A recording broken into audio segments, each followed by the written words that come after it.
On this episode of the Theo Therapist Podcast, Your voice matters. Your experience matters. It needs to be heard. You deserve, healing. You are worthy. So my mind went to that, which you highlighting those experiences and how the narratives, the stories of individuals need to be heard. Welcome to the Theo Therapist Podcast, where theologically trained licensed therapists share health and healing conversations. Join our host, Dr. Trice Glenn, for conversations about real-life issues from both theological and therapeutic perspectives. hello and welcome to Season 3, Episode 7 of the Theo Therapist Podcast. My name is Dr. Trice Glenn, and I am so thankful that you're joining us today. This has been a great season so far. We've just had guests after guests after guests, and this episode is no different. We are definitely escalating our caliber in Season 3, and so I'm so glad that you've joined us. Please like, subscribe, and share our podcast with others so that other people can hear this great information that we've been bringing forth. You can also visit us on the website at thetheotherapist.com or seeksolacenow.com. Just a bit of a disclaimer, these podcast episodes are not intended to replace therapy. They are a supplement. They're just information that will help you, kind of guide you toward, hopefully, your professional relationship with a therapist that will help you navigate what your personal journey looks like. So today's title is one that we often encounter in the therapeutic space, and it's one that often comes up because it happens so frequently in our communities. And so the title of today's episode is Who Hurt You? The Impact of Interpersonal Violence. Oftentimes when people come into therapeutic spaces, they're trying to process hurt that has happened in their life, whether it's been physical pain, emotional pain, psychological pain. And today we're going to talk about what that kind of looks like in a little bit more detail. So I would also add to the disclaimer, if there are parts of this podcast that feel overwhelming for you, I encourage you to just pause it. Take care of yourself, reach out to a source. We'll provide some resources to you, I'm sure, throughout the podcast, but make sure that you're taking care of yourself. Our awesome guest that we have today is none other than Dr. Kamilah Jones. She is a licensed clinical social worker. She also has an MDiv from Candler School of Theology, where I also serve and work. And so I am so happy to have her here. Thank you for coming today. Wow, thank you. Looking at the very, very long CV and resume that she brings forward, it's easy to see that she's a highly sought after mental health professional. She has over 20 years of experience working in behavioral health. She has her own private practice called Insightful Wellness and Empowerment Services. And she recently launched Ignite Transformation Institute for the Wellness of Women. It's a nonprofit that she's starting that's dedicated to empowering survivors of sexual violence and addressing the unique challenges faced by women while providing them hope, support, and resources. I'm so glad that she's here. She uses all of her free time and her efforts to give back to survivors and to find ways to help them with support and their healing journeys. And so I just thought she was a perfect person to come in today and talk to us about how do we help those who are working through this field of hurt, this pain, this past of hurt. And so welcome, Dr. Jones. I'm so glad that you're here today. Oh, thank you so much for this great welcome and introduction. And first, I just want to say thank you for inviting me to join this important conversation today. I'm truly grateful to be in this conversation with you and to explore this topic because, as you stated, it is a very important topic. And in my experience, I feel that it's not being talked about enough. I also want to say that I thank you for being a powerful model and example for showing how we could bivocationally work and practice at the intersection of theology and mental health. And that is also deeply needed. So thank you for leading in that. And I also want to echo what you stated, that what we're talking about today is a very painful topic, yet it's an essential topic. We need to start having more crucial conversations around this and giving voice to it, because this form of violence tends to happen in a culture of secrecy. So just giving voice to it, I think, increases freedom. It helps healing. It promotes prevention. And it increases awareness. So similar to what you stated, those that are listening or watching, it's just my hope that all listeners and viewers take care of themselves as well. Mm-hmm. And sit in the conversation, but also pull back if that's what they need. Absolutely. First and Yes, foremost, we want people to take care of themselves. absolutely. One of the things that I typically start the podcast with is because people don't often understand, those of us who sit in this bivocational intersection of Mm. theology and therapy, kind of how we got here. And everyone's Oh. story is different. Everyone's story is unique. I'm curious, how did you get here? How did you connect these dots? Oh, it's been such an interesting journey. I was born and raised in the church, did everything you could think of in the church. And I want to start with saying, as it relates to my calling, I was like, oh no. When the calling came, I was like, you have the wrong one. I prefer to work behind the curtain. I think I'm doing a great job with that, God, because at that point, I've always wanted to just stand in the gap and be an assistance to people. And one door open to the next to work in the mental health field. And without saying that out loud, I knew within my spirit that was an extension of helping people, being a hand of God's in the world, God giving me the strength to work in the area of violence for years. But that calling was there and I resisted it. But also knew it was my faith. It was my practice of spirituality, my spiritual community, and acting on a faith that continued to help one door open to the next in clinical practice, and even help me build my strength with working in the area. So to give a quick example before I go back to the calling and how I got here. My first year in my master's social work program, I was placed at the Fulton County Juvenile Court, and I had the opportunity to work with child advocate attorneys, and I was excited about that. Always had a love for working with children. Anyone that knows me knows I love children, but that was a different experience. Here we go with that painful, suffering, challenging experience. And it was my first time being immersed in work supporting children in that way. And I questioned myself first semester. I was like, Lord, I don't know if I could do this. I don't know if I could do this, but praying like, if you support me, I know that you're telling me to go forward. And I was able to go forward. And just reflecting back on that, I look at the power of God just working, like it's living in this world. And then one door opening to the next. I would say that on the outside, let's say with my CV, people may look at it like, of course she's able to do this work and she's done this level of research and worked in these settings, because look at the clinical training she did at these various institutions. And yes, I gained tools and learned about different theories and different ways to implement therapeutic support. But again, I feel on a personal level, it was my spiritual practice that was also helping me to be in those spaces. Absolutely. And thank you. Yeah. So getting closer to this calling and how this continued to intersect, and which led to me surrendering. I shifted at one point to work with adults, and that was recommended in my PhD program because of the theoretical orientation we were working with, which is psychodynamic. So the thought was, okay, you need to work with adults that are verbal and they're able to express where their source of pain and suffering is coming from. It doesn't mean that psychodynamic theory can't be used with children. So I shifted to work with adults, which I learned, oh, wow, I enjoy working with adults as well. And again, the door's opening to the next. It's not like I planned it in my mind, but I went from being able to provide services to children that experience all forms of maltreatment to providing psychotherapy services to children that specifically experience sexual abuse, to then being in this adult population where I'm now seeing adult persons that possibly experience child maltreatment in their childhood years, unfortunate experiences that were taking place in their adult years as it related to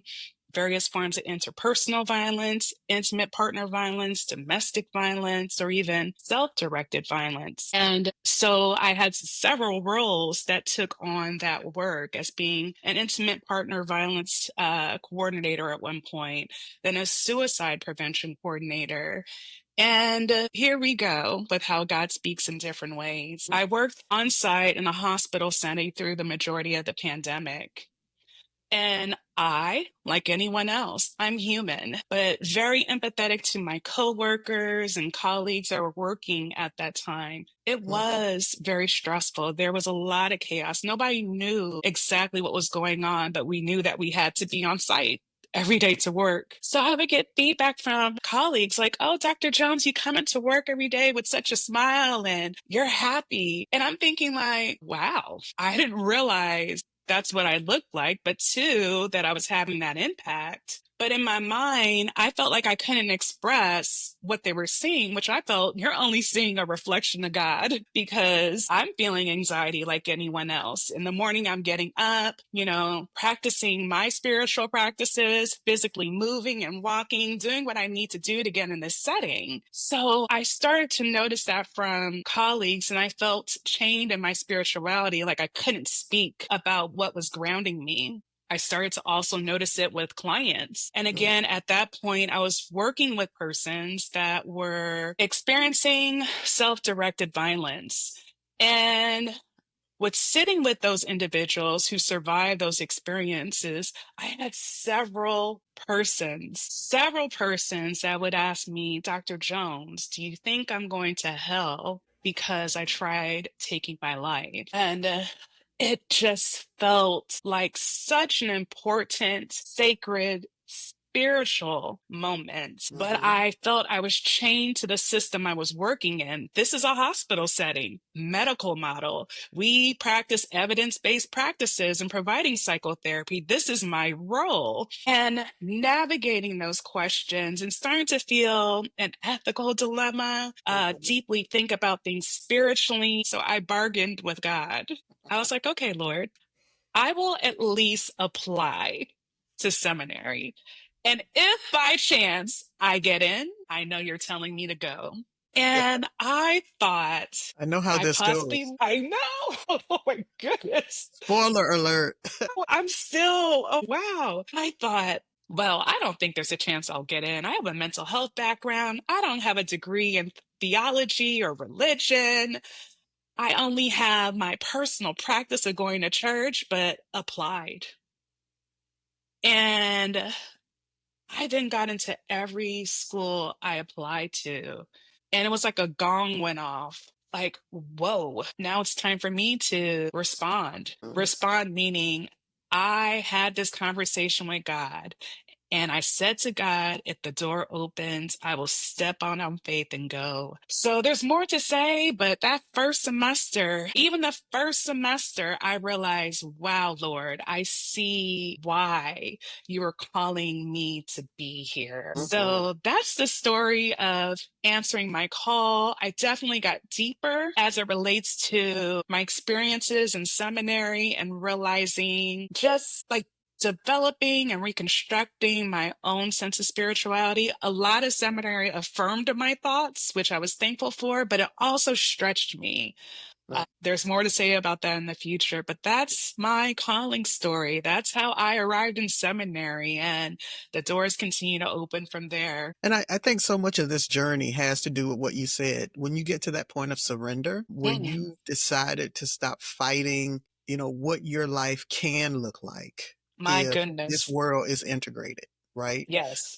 I think for those of you who may not be mental health professionals, when you are studying mental health, you are pointed in a direction. You are Yes, you given are. the evidence-based medical model, A plus B equals C. But that is not how God works. That's not No. how God works in people's lives. That's not how God works over time. Yes. God likes a good monkey wrench every now and then. And so I'm learning. what we, I think, who do this intersection work have to recognize and hold and contend with is that everything is not black and white for those of us who live in this space. We No. look for God in the gray because God is present in the gray, and we look for My God's goodness. direction. And God is in the gray. that's the hard part, because so many people Yes. like to know exactly, give me the answer. Well, God Yes. exists in that answer, and God Mm-hmm. can make it what you don't think it should be. So, we'll Yes. put a pin in that, but that's just a nugget. Know that God can live in that gray when you're trying to Mm-hmm. make your world That so is black a and white. significant nugget. So, I'm curious, with your passion area and your passion topic, kind of what drew you to that? So I really do feel I can't take credit for it. Looking back on it, I felt it was just one opportunity open to the next or opening to the next. But now I have thoughts like God knew all along that this door was going to open to the next. So I feel with each experience, God was preparing me without Hmm. even realizing. That goes back to my first semester in my master's program. I didn't choose to be placed at the Fulton County Juvenile Courts. I didn't choose my second year to work for an outpatient clinic that was specifically offering services to children that experienced sexual abuse and providing psychotherapy to them. What I did choose and didn't know it was going to happen, meaning after completing my master's, I took on a clinical training fellowship, and that further immersed me in the world of working with children and children that experience several forms of violence. And parallel to that, we had training in play therapy, family therapy, psychology, cultural competence and awareness. So all these things that parallel working with this population. And so again, in my mind, I'm thinking one opportunity is just opening to the next. Had to do 2 more years of clinical training when I entered my PhD program. And that's when I made the shift to working with adults. And my first year was at Smith College, where I did complete my PhD, working in their college counseling center. And Hmm. then I thought it was a coincidence that I made it back down to Georgia, where my second year of clinical training was taking place at their student counseling center. So in my mind, I was thinking, well, I'm aware of what the next step is going to be, meaning after the years of clinical training, our oral and written comps, we have the opportunity to then transition into the research phase. So me being who I am, I was like, well, let me look into the Emory system and who's doing research and who's open to me being a research intern. And a research opportunity presented itself. I just thought it was by a blessing. Like, oh, wow, this is great. So I could stay here and, I'm not too immersed or at that time immersed or aware of domestic violence or intimate partner violence, or even at that point, reality, which now some refer to as self-directed violence. But that was the area of focus for that research program. I was just open, always been open to learning. So I stepped in that from a research angle. And that's where I was able to get data for my dissertation as well. So Oh, again, okay. I have looked at it like one door has opened to the next, and I just being willing to look into the system or just look for opportunities. But looking back on it, I could say that there's been a theme and there's been a spiritual growth within it, along with a clinical experience and expertise. And I lightly say expertise. I never walk around saying I'm an expert because I think there's a lifelong journey that comes with everything. As Well, we I know, as think we're all practitioners. experts of our own stories, so I think there's a room for using Ah, expertise. So you no know one what? else I can do receive Dr. that. Jones the way Dr. Jones does it. So, I received that. That slows me down for a second. But the lifelong journey does continue as society advances, as certain experiences continue. We continue to work to see how we could be most effective through prevention efforts. And this has to happen on so many different levels. So we know that after someone experiences such an experience of interpersonal violence, psychotherapy comes to mind, But that happens after the onset of such an experience. But working, I don't want to say backwards, research, advocacy, education still needs to take place so that primary and secondary level work is happening, meaning education, increasing awareness, and starting that even during childhood years. Children need to know about consent. body safety, healthy relationships. And that's at the elementary age, middle school age, high school age, and even college and adult years. Like, there are adults as well that need to learn how to interact with each other. And we know this because there's dating violence, again, domestic violence and intimate partner violence. So I feel again that it was one door that segued or opened to the next as it relates to the specific area of work that I've been blessed to work in. And I say that because when someone has experienced something so traumatic,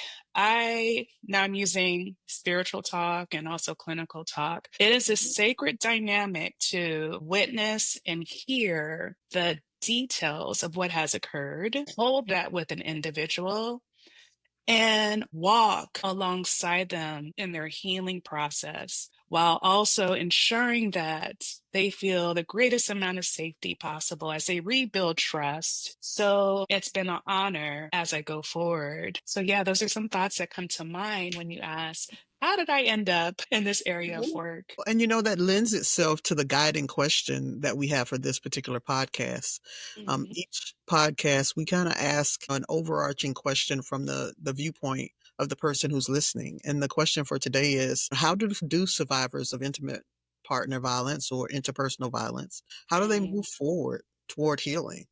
mm. Because after that's happened, Yes. you have survived whatever the maltreatment was, whatever the violence was. What Hmm. does healing look like, and how do we start to lean in that direction? Yeah. And maybe we need to describe intimate partner violence in more detail or give some background to it.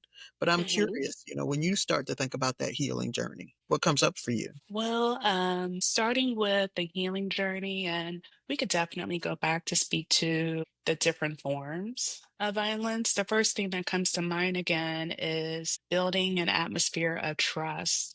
Someone experiences violence, their whole worldview shifts, their Mhm. core values shift, their sense of safety with others shifts. There are thoughts that go along with this, like, how did this happen to me? This shouldn't have happened to me. It's my fault. There's a lot of self blame and negative thoughts that go along with such an experience, not even if. And that's speaking from someone that was victimized or survived. I think it's an interesting dynamic to highlight that someone that survived or was victimized, that is the thought at times, blaming themselves for the experience. Well, if I didn't do A, B, or C, this would not have happened. I should have done A, B, or C, and this would not have occurred. So I think the healing process, for one, is reestablishing trust and safety. It's not necessarily rewriting history, but reframing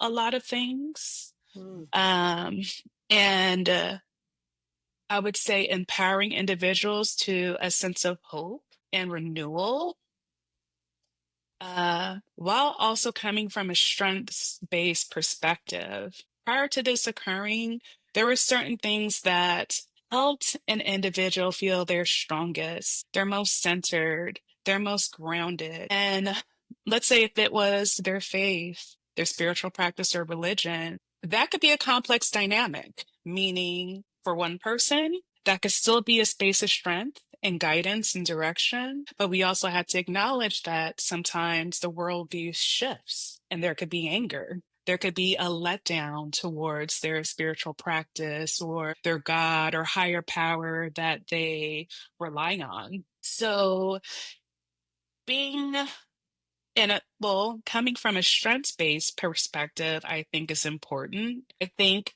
depending on who was listening, let's say if it's clinical practitioners, they get into theoretical practices and space practices like centering on EMDR, which is known to help trauma survivors, or just being trauma informed, sensitive to the nature of trauma, how it impacts an individual, the cultural aspects that may play into someone's healing process. A quick little step to the right.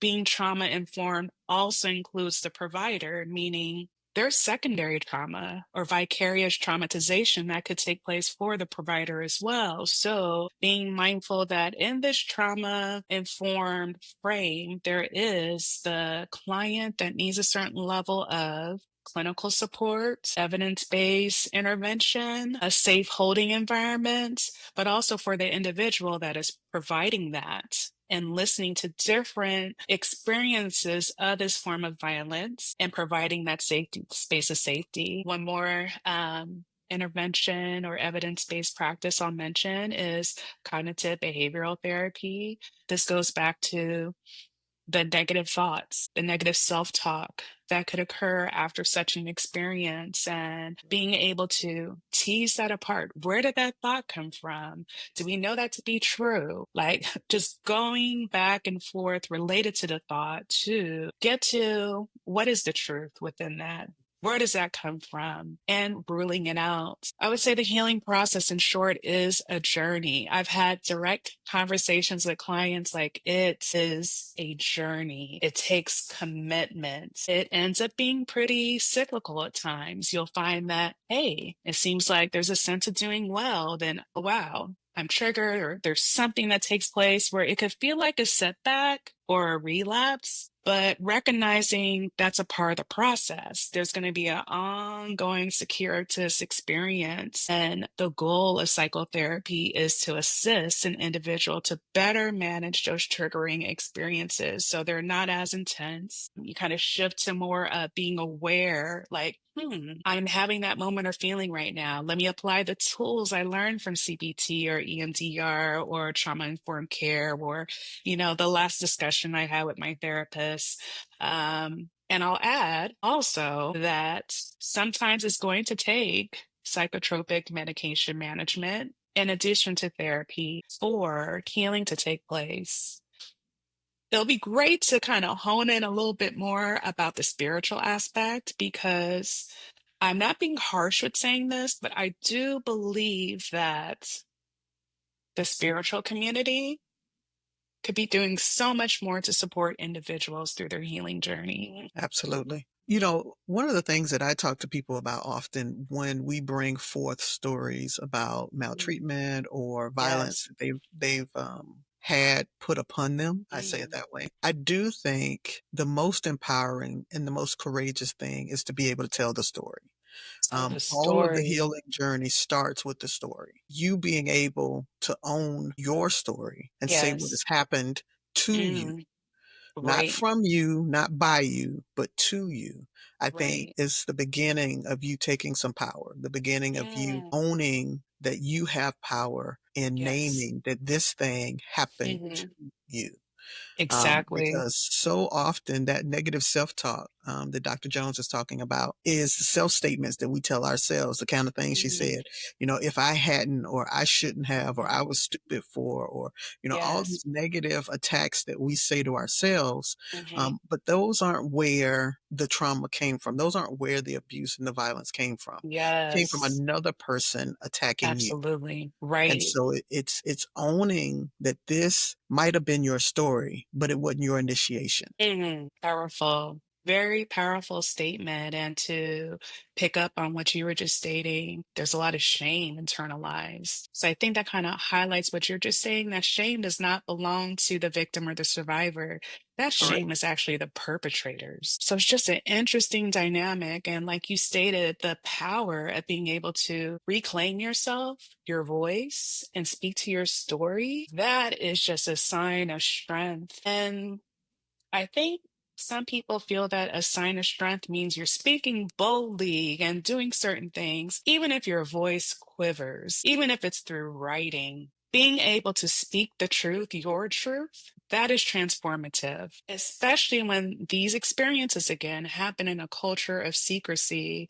And when we add culture, there are thoughts that this is a very shaming experience, it's stigmatizing. So then that leads to a lot of individuals not reporting their experiences because they feel they won't be believed. There are some communities that are fearful of engaging legal um, our legal system, the system that's supposed to protect us in terms of police enforcement. And sometimes there's a lack of knowledge on those sides as well in terms of what is going on exactly. Economics plays in this as well. Not everyone has the money to access legal services or quality legal services. Some don't have the money to access quality mental health services. So those are things that could stop someone from using their voice and sinking into, I don't want to say secrecy, but it's also kind of just giving up on yourself. But if these experiences touch anyone or resonate, it's like in this moment, I want to just offer empowerment. Your voice matters. Your experience matters. It needs to be heard. You deserve, healing. You are worthy. So my mind went to that, which you highlighting those experiences and how the narratives, the stories of individuals need to be heard. And I also point to, you mentioned there's some spaces or sometimes there are factors that hinder us being Yes, able to navigate that easily, coming out right. easily. But I try to encourage people, find one trusted person at least. Find someone Yes, that that you is. believe can be support to you and walk this journey with you.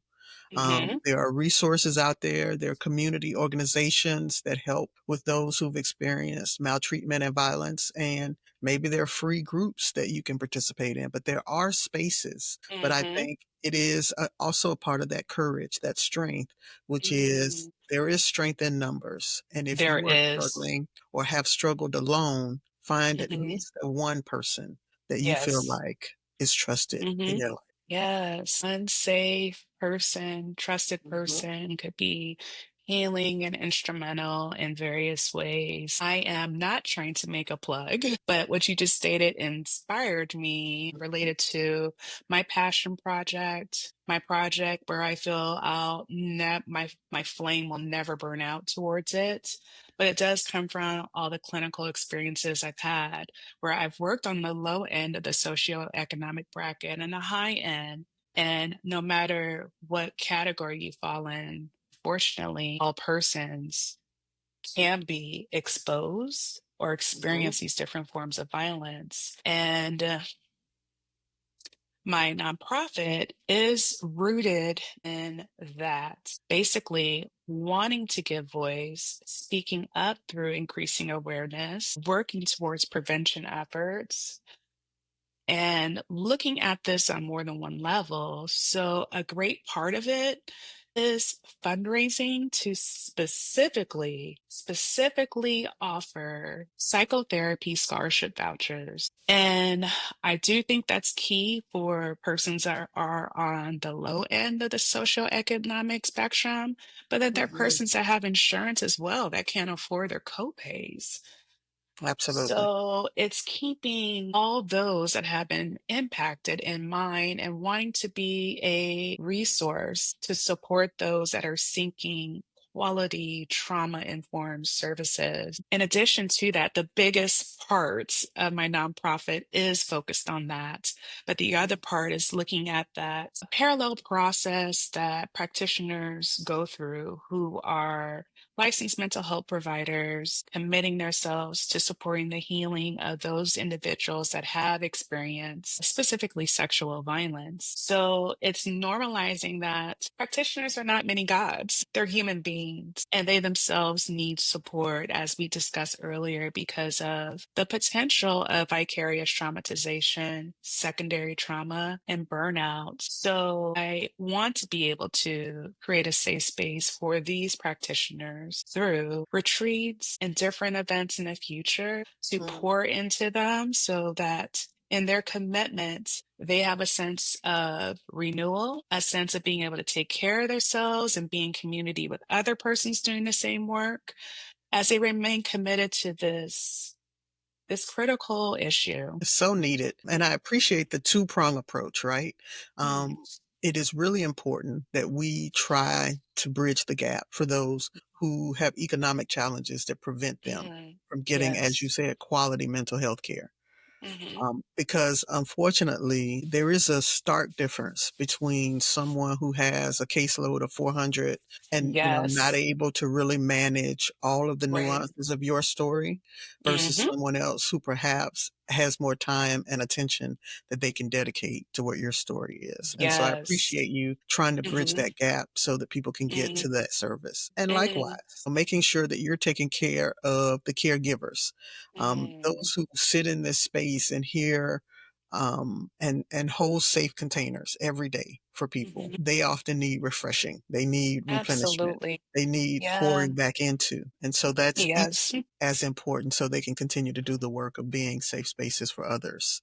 Mm-hmm. I want to ask you, how can people contribute? How can people support the work that you're doing? Give them some information. Well, I'm open to sharing information. And I will say this again before I share the information. This came out of my clinical experience, research, working at so many different settings, but it was on the back burner for some time because of what you just mentioned, working in various systems on a federal, state level, and outpatient clinic level. You're right, the caseloads are extremely high. And I'm Mhm. someone that's always been mindful of self care, meaning I'm going to offer quality service while I'm here. But outside of that, I have to go enjoy the outdoors. I need to be As able the to kids take say, you need to go five, touch grass. go on a nice hike. I love visual and performing arts. I love being creative, just super intentional around that. But it didn't provide time to be creative in the ways that I thought I would love to be professionally, and while also being a source of support. So I would say January of last year through Candler, I started, here we go, exploring into other areas of Emory, and I came across the incubator program. And didn't know much about it, but I did know that they supported startup ideas for businesses. It was like my launch, in a sense, speaking to the director, like, hey, I would like to meet with you. I've had this idea for years. I don't come from a business background, mental health, and now I'm in the school of theology. And he was like, yeah, sure, let's talk. And I shared with him my idea. And I remember initially he was just sitting there quiet. And I was like, I don't know if this is interesting him or not. But at the end, to my surprise, he was able to repeat everything and add information. He was so connected and spoke to this is needed. And I just felt so like heartwarmed. Like, okay, it's not just a passion of mine. Someone else could see that there truly is a need. So, I had a soft launch last April because in our discussion, he was like, you should be able to at least start sharing your idea, plant some seeds, have some conversations with people. And I thought it was such an achievement just to have a soft launch last April. And April was key because April nationally ends up being Child Abuse Prevention Month and also Sexual Assault Awareness Month. So it gave space at this soft launch to speak to those issues, speak to my ideas. And I even put together a survey, like, what are your thoughts related to this? What do you think is needed? And I also have a survey that I haven't launched yet that's going to be for providers. But Okay. things have moved forward. I had some significant help and encouragement this past fall through the incubator program, and I have continued to build. So this month of April, I feel I've stepped deeper into it with now officially being a 501c3 and ramping up just support specifically to scholarship vouchers for psychotherapy. And so I do have a website, an ongoing campaign to support that. Money specifically is being raised for that because that's the number one program or pillar in the organization at this time. And as wind starts to pick up and hopefully sponsors, I'll be able to move to include the work for practitioners. So as you noted earlier, my nonprofit is called Ignite Transformation Institute. for the wellness of women. The website includes, I would say, all information. That Okay. website is ignitetransformation.org. There you'll find the mission, our purpose. You'll find the donation link. There is also a listing of contact information, whether it's through email, all social media handles are there. And with us approaching the end of April and this Wednesday being the last day of April, I will be having a virtual gathering. And I've specifically noted that this isn't a gathering to process trauma, sexual violence experiences, intimate partner violence experiences, but it's an act of universality, gathering to reflect, to feel empowered, I think being in community is a big thing. It And is. so it's survivors, it's loved ones of survivors and practitioners that will be participating in this event. So I'm thankful to be able to offer that. Beyond April, the work continues. It has to continue. So fundraising efforts will continue after that, as well as other programs. Right. And Mhm. as we are in the month of May now, we are looking at Mental Health Awareness Month. This is a month where there'll be lots of different programs and resources and information available to people through various Mhm. platforms. We encourage Right. everyone to be very intentional about their mental health, Mhm. particularly this Mhm. month, since we have a highlight and a focus on it. Lastly, let them know how they can find out information about your practice and how they can get you and how they can book you and all those things. Oh, that is a great question. So, the name of my private practice is Insightful Wellness and Empowerment Services. I am thankful for the opportunity to provide psychotherapy services in private practice because, again, my heart is with that type of service. I don't want to say I've had to, after my first semester in seminary, I had to make a tough decision to put my private practice to the side. Because when I first started, I was like, oh, wow, I'm not working full time. I don't have this enormous caseload. I had been in graduate school before and I knew it would be different, but I was like, I can manage graduate school plus my private practice. And I had to realize, you know what? No, I can't. Based on my values of practicing and wanting to be available for my clients, this is something that can't be sustained at this time as I walk through the journey of seminary. And now I'm walking through the journey of becoming credentialed as a chaplain. So Congrats. thank you. It is such a big deal. And there's another story with that. But I will say I just completed the first step, which was clinical pastoral education and the internship last fall. Right now, I've been in the process of interviewing for the residency, which lasts Mhm. a year. Oh, yeah. And that gets me Done one. closer. One more time. Done one. Oh, yes. Oh, yes. It's been a journey, but very helpful to see that practicing as a licensed mental health provider is very different than entering a setting offering spiritual care. So it's been good Mhm. to see how, again, we could do this by vocational work. So I would say after I finish my residency, get more solid in where I'll be practicing as a Mhm. chaplain, I will look forward to reopening my private practice. But the website will still remain the same. That website is Insightful. Awesome. And they still should be able to find your contact information through your website, right? Yes. So my contact information is there, and as well as my nonprofit website. Awesome. Well, this has just been a great conversation to have. I think there's so many things that would kind of lift it up, not only about intimate partner violence and I'm sorry, interpersonal violence, but information about how to start that healing journey. And some Yes. factors about trust and building Mhm. community and having the courage and the voice to share your story. All of those Yes. things are important. All of those things are needed. And to know Mm. that you are not alone in this journey, no matter what has Not happened, no alone. matter what someone has said to you, you are not Right. alone in this journey. It is not a Hmm. singular issue. There are others who have walked through, survived, and have come back into their own sense of power.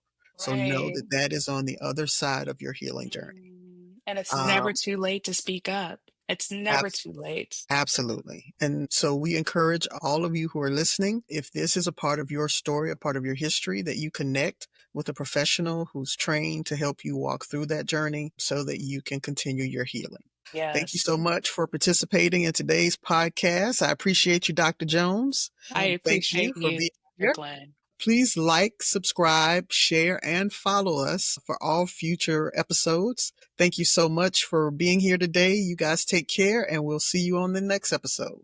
Take care of yourself and be well. Theo Therapist Podcast, real talk at the intersection of theology and therapy. Check out Dr. Glenn's new journal series titled Brain Dump Journals for the Busy, available on Amazon. Visit our websites for more information at thetheotherapist.com or CatriceGlenn.com.